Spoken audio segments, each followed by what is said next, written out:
네, 전일이자 개장 전까지만 하더라도 시장에 대한 걱정과 우려가 일부 있었는데 다행히 코스피 지수 3,000선을 탈환했고요. 코스닥 지수는 3% 넘는 강세로 마감이 됐습니다. 오늘도 이제 시장에서 투자 아이디어가 될 만한 부분들 네 분께 얻어보겠습니다. 함께할 분들 바로 소개해드리겠습니다. 네, 김민수 대표, 염승환 부장 그리고 길건우 연구원 나와 계시고요. 오늘 화상 전화 연결은 강원도로 가보겠습니다. 이른 시간부터 엄수정 PB도 함께 해주시겠습니다. 네 분 모두 안녕하세요. 네, 그럼 오늘 네 분과 얘기 나눌 시장 이슈는 과연 무엇인지 확인하고 다시 오겠습니다. 네, 실적 부스터 달고 날아갈 종목 있다. 오늘은 실적 얘기를 해볼까 합니다. 지난주 금요일에 효성그룹주들이 장 마감 후 4분기 실적 내놨는데 잘 갔었죠. 네 분의 의견 확인해 볼게요. 네, 먼저 김민수 대표 중소형주 실적 발표를 주목하자라고 의견을 주셨고요. 네, 길건우 연구원은 기술력을 보유한 기업에 주목하자라는 의견입니다. 네, 염승환 부장 실적 부스터 단 종목 있다라고 콕 집어서 말씀해 주셨고요. 엄수정 PB는 실적을 딛고 일어날 성장주를 보자라고 오늘의 한 줄 의견을 주셨습니다. 네, 전일 이제 실적이 아주 잘 나오면서 효성 TNC가 상한가를 갔습니다. 많은 분들이 또 놀라하셨던 것 같고 효성 첨단 소재도 21%나 급등하는 흐름이 연출이 됐는데 오늘은 실적 부스터를 단 종목을 네 분과 함께 좀 살펴볼까 합니다. 먼저 김민수 대표, 이 업황 호조의 실적까지 더해지면 종목이 또 이렇게도 가나 봐요. 네, 종목이 실적을 안고 있으면 이렇게 가겠죠. 네. 네, 당연히 지금 또 실적 발표 시즌이다 보니까 이런 게 부각이 받는 그런 상황이라고 보여지는데 보통 저희가 4분기는 실적 기대감이 낮습니다. 여러 가지 비용들이 많이 포함되다 보니까 기업들 실적에 대한 기대감이 낮은데 지금 이제 2019년도죠. 그때에 대한 분위기와 좀 반전이 나오면서 여러 가지 기업들의 실적의 눈높이가 높아가고 있는 시점 쪽의 변화라는 점에 눈길을 가야 될 걸로 보여지고 있고요. 그런 쪽에서 대표적으로 지금 어떤 4분기 실적 관련된 쪽에 코멘트가 많은데 그래도 자세히 살펴보게 되면 실적이 좋게 발표되는데 올해 적어도 상반기까지는 이런 기조가 유지되겠다라고 하게 되면 거기서 반응을 하죠. 그러다 보니까 단순하게 4분기 실적이 좋다는 거 외에 올해까지도 연장될 수 있는 분위기로 나가는 종목 찾는 게 더 중요하지 않을까 생각되고 있고요. 네. 또 물론 대형주도 중요하겠지만 지금 의외로 그만큼 시세를 발휘하지 못했던 중소형주 찾는 것도 지금 또 하나의 재밌는 어떤 시장의 변화가 아닐까 생각되고 있습니다. 한마디로 우리가 또 실적 모멘텀을 기대해볼 만한 종목은 많다라는 말씀이신 거죠, 대표님? 네, 한마디입니다. 네, 네. 네, 알겠습니다. 길건우 연구원은 지금 4분기 실적 시즌이 진행이 되고 있는 상황에서 우리가 실적으로 노려볼 만한 종목이 또 충분하게 있다라고 보시는 건가요? 네, 뭐 이제 실적 자체가 항상 얘기하지만 이제 기존의 과거의 실적보다는 앞으로 얼마나 갈 건지가 가장 중요한데 앞으로 갈 건지에 대한 것도 이제 지표를 바라볼 때 4분기 실적이 너무 안 좋으면 앞으로 갈 수 없을 거라는 생각이 지배적일 수밖에 없거든요. 그래서 4분기 실적도 충분히 받쳐주고 그다음에 뭐 올해 1분기, 2분기 이후에 뭐 말 그대로 실적이 많이 올라갈 수 있는 기업들은 충분히 있을 거라고 보여지는데 뭐 제가 볼 때는 이제 여러 가지 뭐 포인트가 있겠지만 제가 볼 때는 뭐 남들이 가지고 있지 않은 특별한 기술을 가지고 있거나 뭐 소재 부분 이제 저 같은 경우 오늘 소재 부분 종목들을 가지고 왔는데 뭐 남들이 노려볼 수 없는 그런 기술력을 가지고 있는 기업들을 한번 보시는 게 어떨까 생각합니다. 네, 알겠습니다. 그러면 연 부장님, 우리가 시장에서 실적 모멘텀을 볼 때 이 실적을 비중 있게 보려면 뭘 좀 체크를 해봐야 하나요? 그러니까 그러니까 현재 실적도 실적인데 네. 이 실적이 이제 구조적으로 계속 성장하는 쪽으로 이어질지 그 부분을 좀 계속해서 체크를 하셔야 될 것 같아요. 그러니까 이게 뭐 일회성이라든가 잠깐의 뭐 어떤 이제 이연 수요라든가 이런 것들 때문에 반짝해서 좋아지는 경우들이 있어요. 그래서 그런 것들보다는 꾸준하게 좀 앞으로도 이익이 좀 늘어날 수 있는 그런 구조를 가지고 있는지 여러분들이 좀 살펴보실 필요가 있고요. 또 거기다가 우리가 이제 이익을 계산할 때 P 곱하기 Q 마이너스 C라 그러잖아요. 그러니까 PQ가 P가 단가고 Q가 이제 물량인데 이게 결국에 P 곱하기 Q가 매출액이고 거기서 이제 C 비용을 줄인 게 이제 영업이익인데 이런 것들을 봤을 때 사실 거기서 제일 중요한 게 어떻게 보면 P하고 Q거든요. 근데 이제 이번에 현대차 실적에서도 나왔지만 뭐 여러 가지 얘기들은 있었지만 결국 현대차가 앞으로 좀 계속 우리가 기대감을 갖는 이유 중에 하나가 요즘에 뭐 계속 뭐 플라잉카라든가 여러 가지 뭐 자율주행도 있지만 기본적인 거는 제네시스 판매 단가가 좀 꾸준하게 올라가고 있어요. 이게 올라가다 보니까 실적에 대한 이제 추정치가 계속 상향 조정되는데 거기다 물량까지 좀 증가하는 그림들이 나오거든요. 그러니까 P와 Q가 동시에 올라가는 그런 그림들이 나오고 있기 때문에 결론은 이 현대차그룹이 주가가 또 재평가되는 거고, 또 반도체도 지금 계속 뭐 빅사이클 얘기 나오는 게 P와 Q가 같이 가는 그림이거든요. 이게 결국에는 수요도 좀 증가하지만 단가까지 올라가는 그림이 나오는 거, 이걸 이제 우리가 굉장히 좀 좋은 실적으로 좀 볼 수가 있는 건데, 사실 뭐 쉬운 건 아니죠. 이 PQ가 같이 올라가는 그림이. 근데 이런 것들이 맞아떨어지는 그런 사이클이 나왔을 때 굉장한 주가 상승이 나올 수밖에 없습니다. 멀티플도 당연히 올라가게 되고, 그래서 우리가 종목들을 찾을 때 이런 기업을 찾기는 뭐 사실 쉽진 않지만, 이번 4분기 실적에서 그런 것들이 좀 보여지는 기업이 만약에 있다면 계속 좀 중장기적으로 우리가 투자할 만한 요인이 생기기 때문에 그런 부분들 좀 체크하시면 좀 좋을 것 같습니다. 네, 어떻게 이제 잘 찾으면 좋을지 팁을 주셨고, 그런 부분들을 항상 이 시간을 함께해 주시는 네 분이 또 도와주시리라 믿도록 하겠습니다. 오늘 이제 엄수정 PB는 실적을 듣고 일어날 성장주를 보자라고 한 줄 의견을 주셨습니다. 결국에는 실적과 성장, 이 두 가지를 모두 갖춘 업종과 종목을 좀 눈여겨볼 만하다라고 보시는 것 같은데 맞나요, 엄수정 PB? 네, 맞습니다. 네. 저는 일단 뭐 실적 발표를 아직 안 한 상태에서 뭐 작년 실적이 기대가 되는 종목들이 아닌 이미 나온 실적을 바탕으로 올해 실적들을 어느 정도 가늠해 볼 수 있는 종목들을 좀 생각을 해보고 싶은데요. 일단 첫 번째 종목은 뭐 건설주 GS건설 좀 가지고 왔습니다. 네, 작년 실적 뭐 1월 말에 이미 나왔는데요. 살펴보면은 코로나 때문에 중동 플랜트 사업에서 뭐 추가 비용 부담 가능성 때문에 컨센서스 크게 하회하는 가능성이 좀 있었지만, 국내 주택 사업에서 이를 좀 만회하면서 컨센에 부합하는 실적을 좀 발표를 했었는데, 일단 주택 사업에 대한 호조세가 계속 좀 이어질 것으로 좀 예상이 되어 보입니다.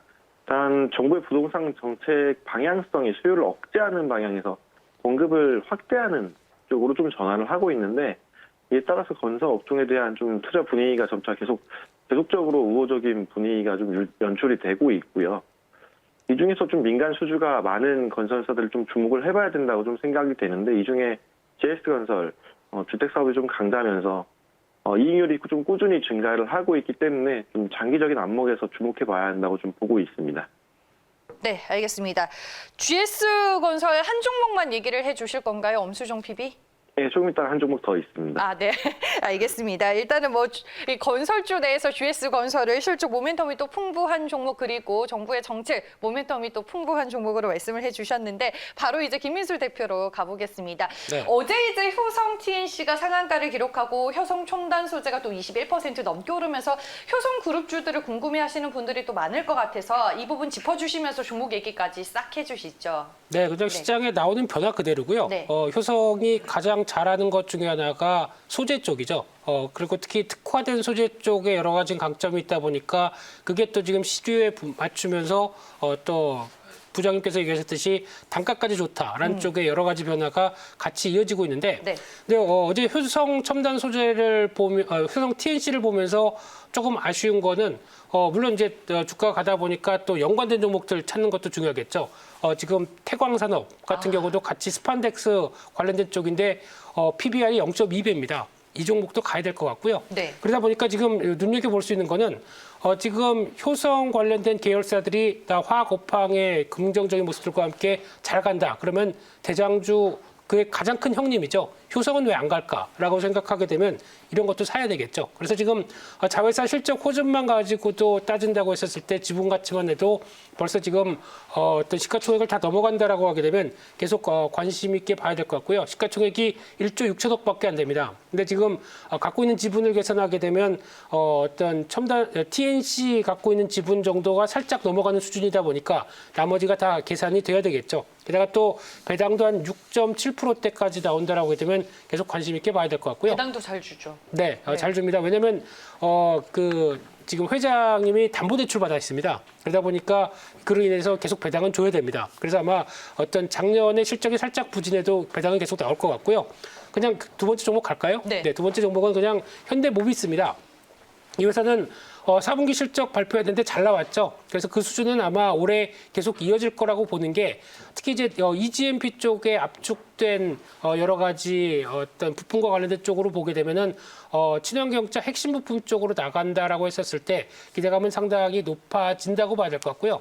지금 주가가 이렇게 올랐어도 뭐 PER 기준 올해로 봤을 때 한 10배, 그리고 PBR 0.8배라고 하게 되면 더 갈 것 같습니다. 네. 네, 알겠습니다.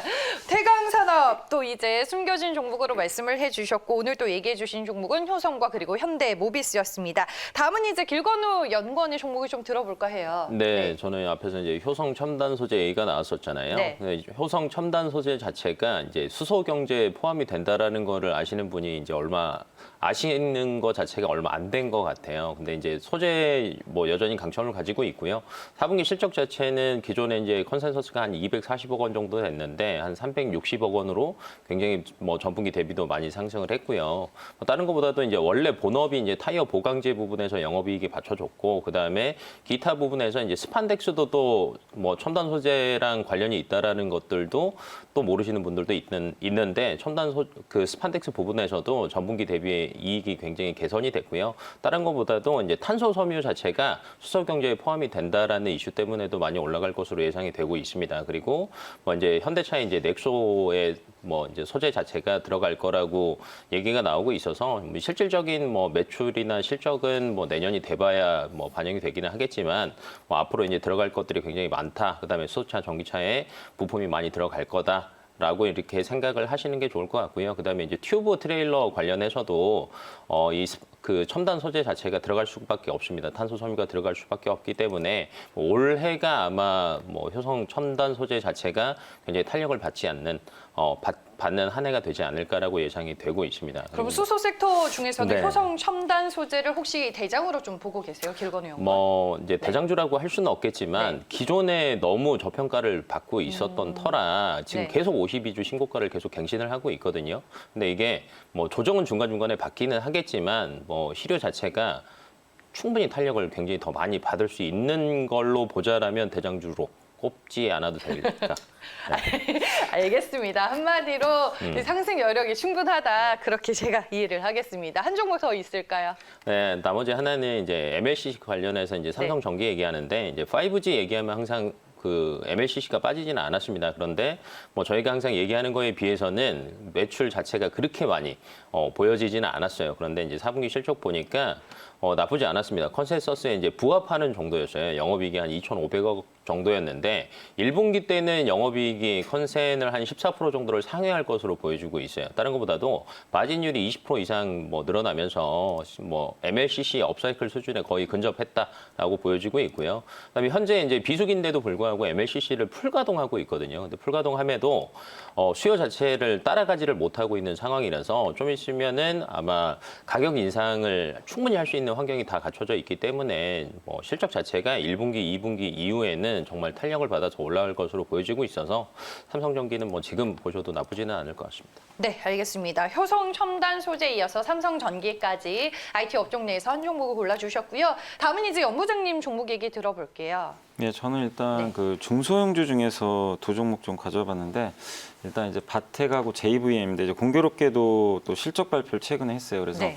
오늘 컨셉에 맞게 좀 실적 좋은 걸로 좀 가져와 봤고 바텍은 이제 치과형 이제 엑스레이 장비 만드는 기업인데 최근에 뭐 오스템 임플란트도 그렇고 이렇게 이제 치과형 의료기기 쪽에 관련된 기업들 실적이 정말 깜짝 실적들이 좀 나오고 있는데 주가도 너무 좋죠. 네, 근데 그 원인 중에 하나가 중국입니다. 중국은 아시겠지만 작년에 코로나에서 타격을 가장 적게 받은 나라다 보니까 이 치과용 의료기기 좀 수요가 많이 늘어나면서 실적들이 좀 나오고 있고 바텍도 좀 마찬가지로 4분기에 그런 부분들이 좀 반영이 됐습니다. 그래서 원래 코로나19 때문에 뭐 많은 이제 뭐 치과도 진료가 막 중단되면서 실적이 좀 상당히 작년도 이제 안 좋아질 것으로 예상을 했는데 그런 좀 기후를 띠고 좀 놀라운 실적을 좀 거뒀습니다. 어쨌든 사상 최대 실적이고 그럼에도 불구하고 올해 실적 대비해서 PER이 10배 정도밖에 안 될 정도로 상당 기간 뭐 주가 차트 보신 분들 아시겠지만 정말 억눌려 있었거든요. 그러니까 이런 기업들을 제가 굉장히 선호하는 편인데 하방은 굉장히 단단하고 위는 많이 열려 있는 그런 좀 종목으로 보고 있어요. 그래서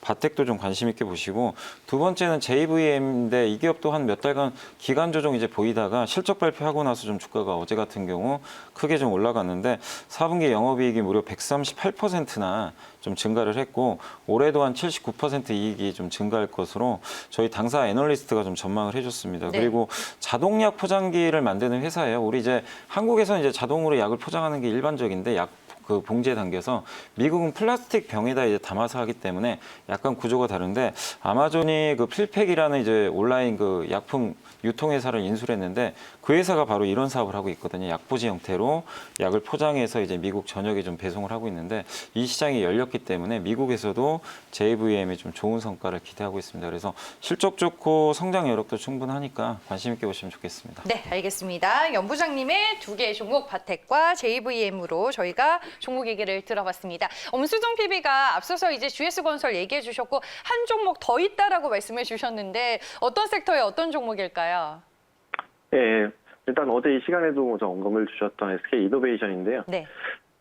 지난주 안 좋은 시장 속에서 실적을 발표를 했었는데, 4분기 연 단위로 2.5조 원의 적자를 좀 발표를 했었죠. 지금 오늘 컨셉에 좀 어느 정도는 맞지는 않을 수는 있는데, 2차전지 사업부 쪽에서 처음으로 매출이 1조 원 이상 좀 나오면서 성장성을 좀 확인하는 측면이다 보니까 안 좋은 시장 속에서도 좀 많이 버티는 모습을 보여줬던 것 같습니다. 근데 역시나 좀 지난주에 버텼던 모양인지 어제 거의 12% 넘는 상승을 큰 상승을 좀 보여줬었죠. 네.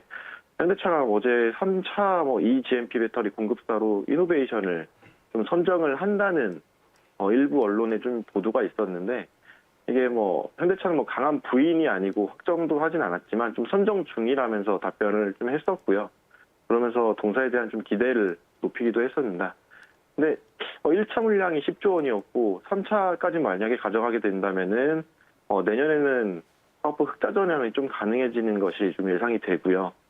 이노베이션은 좀 후발주자였는데 현재 공격적인 투자를 좀 유지를 하고 있는 상황인데 최근에는 6위 정도의 시장 점유율도 가지고 있는데 내후년 정도에는 3위 정도의 3위권 정도로 좀 높일 수 있지 않을까라는 좀 생각이 들고 있고요.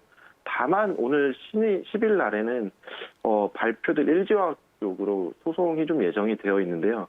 일단 예비 소송에서 LG의 편을 좀 들어줬다가 최종 결정을 바이든 대통령 최종 결정 이후까지 좀 연기를 해온 상황인데 만약에 이노베이션이 패소를 하게 된다면은 미국 내 수입 금지 명령까지 좀 받을 수 있기 때문에 이 이슈를 확인을 하고 차분히 좀 대응을 하는 것이 좀 좋아 보입니다. 네, 알겠습니다. 실적 모멘텀을 또 크게 반영할 수 있는 종목들 어떤 것들이 있는지 오늘 네 분의 전체적인 얘기를 들어봤습니다. 여러분들께 큰 도움이 되셨길 바라겠고요. 네 분 말씀 여기까지 듣겠습니다. 고맙습니다.